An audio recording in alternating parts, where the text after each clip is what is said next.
herkese 2 haftalık bir challenge ile karşınızdayım. Son dönemde biraz fazla düzensiz ve sağlıksız beslendim. O yüzden evde kendim biraz egzersiz yapmak istedim. Egzersizleri de şöyle, kendi bildiğim egzersizler de vardı aslında ama Creating'in programının çok daha yoğun ve etkili olduğunu bildiğim için onunkini denemek istedim. Aslında çok fazla kilo alan bir insan değilim ama böyle karın bölgesinde hafif bir çıkıntı bile beni rahatsız ediyor açıkçası. Biraz da yağlanma oldu maalesef ki. Çünkü hani evdeyim, evden çalışıyorum. Sürekli oturarak çalışmak, tamam karamelle yürüyüşe gidip geliyorum ama çok fazla etkili olmuyor tabii ki de sürekli yediğim için. O yüzden böyle Creating'in egzersizlerini denemek istedim. 2 haftalık programı gerçekten çok yoğundu. Aşırı yoruldum. Hani bazen böyle yapamayacağım dediğim zamanlar oldu ama yine de böyle artık yorgunluktan kıpkırmızı olduğum zamanlar oldu ama yine de bırakmadım tabii ki ve gerçekten hani beklediğimden çok iyi bir sonuç aldım. Yeme alışkanlığımı da değiştirdim tabii ki bu süreçte ama hani çok fazla da dikkat etmedim açıkçası. Sadece şeker tüketimimi ve ekmek tüketimimi azalttım. Onun dışında birazcık da ben yumurta sevmem ama yumurtayı da kahvaltılarıma eklemeye başladım. Ama geri kalan her şeyi yine aynı şekilde tükettim. İşte tatlı yedim ama şekersiz kendim yapmaya çalıştım. İşte şeker yerine hurma kullandım, bal kullandım gibi şeylerle takviye yaptım. Böyle hadi o zaman videomuza geçelim. Sonrasında zaten yediklerim, her şeyim videoda var ekstra olarak. Hadi başlayalım. Bu üst vücudumun önceki görünümü. Bayağı yemeye başlamıştım. Gördüğünüz gibi bayağı bir şişmişim. Bel yağlarım yüzünden tekrar spor yapmaya ihtiyacım olduğunu hissettim.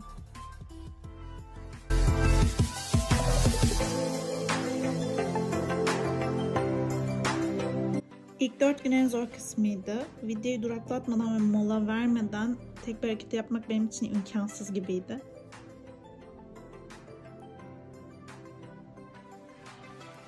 Vücudum 5. günden sonra çok ağrımaya başladı. Yani ilk başlarda biraz yıldırmaya başladı açıkçası. Ve challenge'ı tamamlayabilir miyim çok emin değildim. Tümüyle tamamen zordu. Yani eğer benim gibi başlarda zorlanıyorsanız sonrasında çok daha iyi olacağınızı söyleyebilirim size.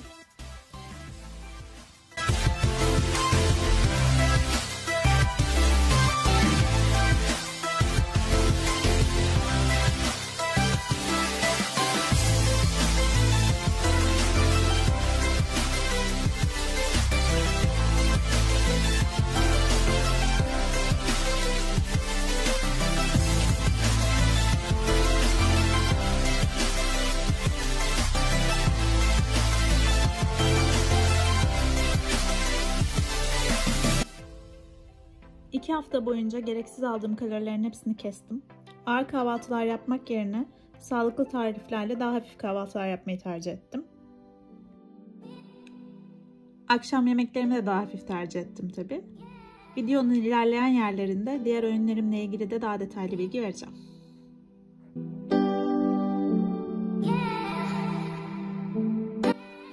Beşinci günden sonra daha güçlendiğimi hissedebiliyordum ve vücudum egzersizin zorluğuna alışıyordu. Kaslarım artık ağrımıyordu. Sonra artık egzersizden zevk almaya başladım. Hatta her sabah egzersizi 4 gözle bekliyordum. Ki bu benim için alışılmış bir şey değil.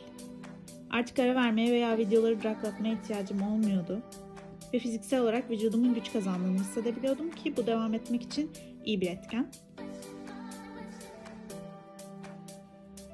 Sanırım bazı hareketleri çok sert yaptım ve bacağımın morardığını fark ettim.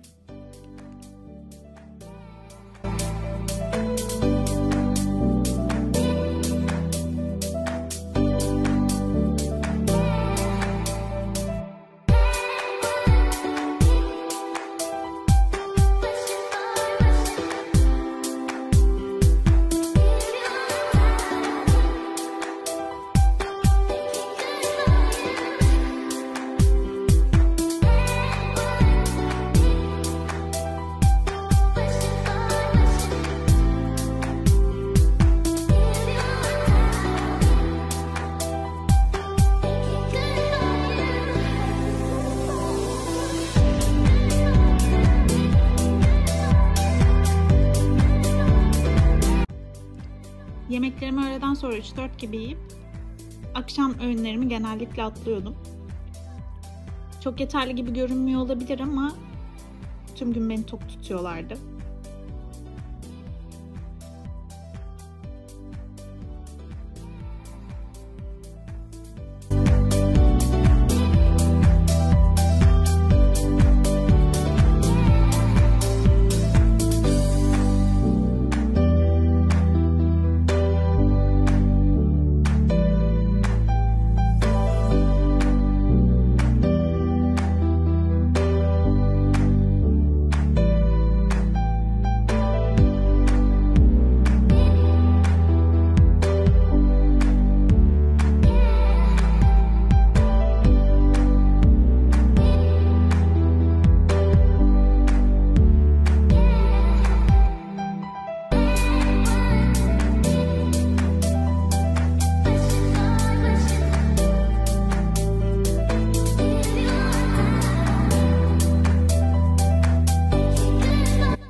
Challenge'ın sonlarına doğru karnımın ne kadar güçlü olduğunu görmek beni mutlu ediyordu.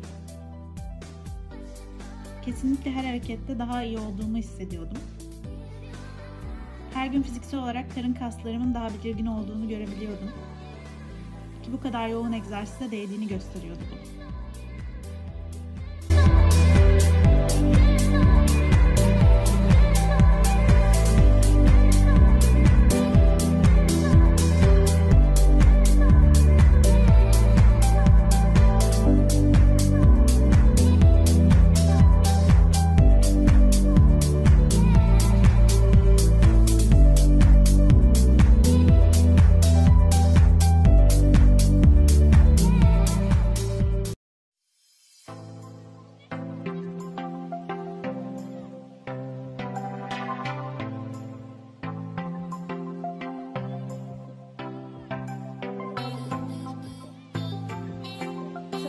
Böyle 14 günlük egzersiz programımı bitirdim ve ben sonuçtan gerçekten çok memnunum.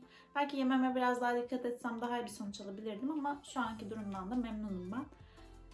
Ama şöyle, egzersiz yaptığım günler, yani daha doğrusu 14 gün önce egzersize başlamadan önceki halimle şu anki halim arasında çok fark var. Kendimi daha enerjik, daha güçlü hissediyorum.